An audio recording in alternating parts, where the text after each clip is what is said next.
There are a variety of production techniques available for pulling off great chroma key shots. When it's done right, I can snap my fingers and instantly change from a virtual set to a video track or into any jump back. In many situations, conditions are often less than ideal for getting clean keys. In this episode, we'll uncover some simple tips for pulling the best key.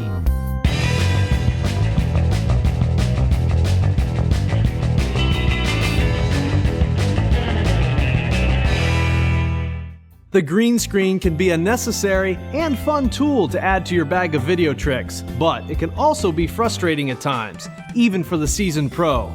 So sit back, relax, and take 5 as we explore 5 tips for grabbing great green screen shots. Tip number 1, light even. Good keying starts with an even wash of light on your background. The first step in getting clean keys is lighting your wall properly. Many people think you have to light a green screen as bright as possible, but it just isn't true. It's much more important that it be lit evenly from side to side and top to bottom. Unevenly lit areas are difficult to key once you take the footage into the edit suite.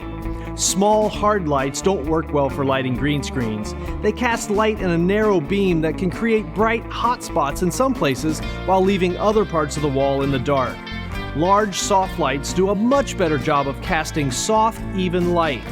One way to test for even lighting is to set up your video camera and turn on the zebra stripe function. With your camera pointed at your green screen, set your zebra value to 80% and look for broken lines in the zebra pattern. These are variations in the luminance signal. Adjust your lights until the zebra pattern is solid across the frame. Tip number 2, keep your distance. Keying works best when you keep your green on the screen and off your subject. I highly recommend lighting the wall and your subject separately. This helps control shadows on the wall and spill or reflections of the green on the subject.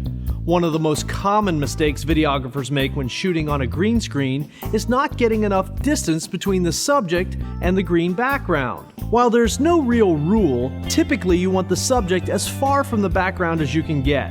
This helps keep the two different lighting sources separate. It also helps minimize spill or the amount of green color that is reflected on the subject. Too much spill can be tricky to get rid of in post, even with the best keyer software tools. The distance also helps push the background out of focus just a bit, which can help if your green screen has wrinkles, seams, or unevenly painted or unevenly lit areas. Tip number 3, anything goes. Your green wall doesn't have to be green or a wall. You don't have to have a big fancy wall to pull off cool chroma keys. While a huge green cycle may be optimum, it isn't necessary. You can paint a wall in your garage, you can use a piece of colored foam core, poster board, or even painted cardboard.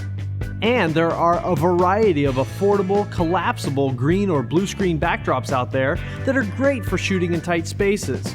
These can easily be placed behind a subject that's in a cramped space.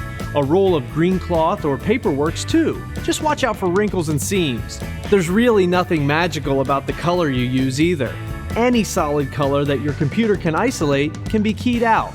As long as it's lit evenly and can be easily separated from your subject, it'll work. The trick is to pick colors that sharply contrast with your talent's complexion and wardrobe so you don't end up keying out someone's clothing. Tip number 4, pull your key over white to make sure it's right. Now that you've got the shot, it's time to import your video and key out the background. Pulling keys isn't exactly automatic, but if you lit your wall and your subject well, you should be able to pull some pretty clean keys pretty easily.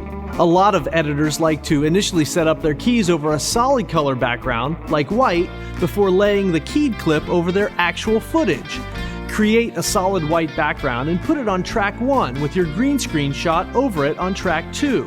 Then select your source clip and adjust your controls. The solid white background makes it easy to see any problem areas that you may have missed. Tip number 5, DV is hard to key. Some formats are better than others for shooting green screens. Unfortunately, all video formats are not created equal, and some formats key better than others. The less compressed your images are, the better the key will be. Now, I know a lot of you are shooting DV, and DV is notoriously difficult to key because it records in a highly compressed format. When you're working with DV, crucial details in your image get averaged together and curved edges become jagged. This makes clean keying a challenge, but don't worry, I have some tips to help you DV shooters get cleaner keys in the Edit Suite. Let's start with your camera setup. If your DV camera has a sharpness, detail, or contour control, turn it down or completely off if you can. These controls enhance image detail, which can be good for traditional shots, but cause problems when you're trying to key. The overly sharp edges these controls create are often magnified by the compression, which results in a dirtier key. Second, and this may seem strange, but when capturing DV green screen footage into your editor, use an analog output of your DV deck, preferably component out if available. Good DV decks have advanced analog filters that reduce the damage done by the in-camera compression, which will result in a cleaner key. There you go, 5 tips for clean green screens. Tip number 1, light even. Tip number 2, keep your distance. Tip number 3, anything goes. Tip number 4, key over white to make sure it's right. And tip number 5, DV is hard to key. In real estate, the rule is location, location, location. In green screen, it's lighting, lighting, lighting. Light your wall evenly, watch out for shadows, reduce spill on your subject, and your next green screen experience will be a breeze, filled with editing ease and super clean keys. Until next time, don't forget to balance work and play, and every once in a while, stop and take 5.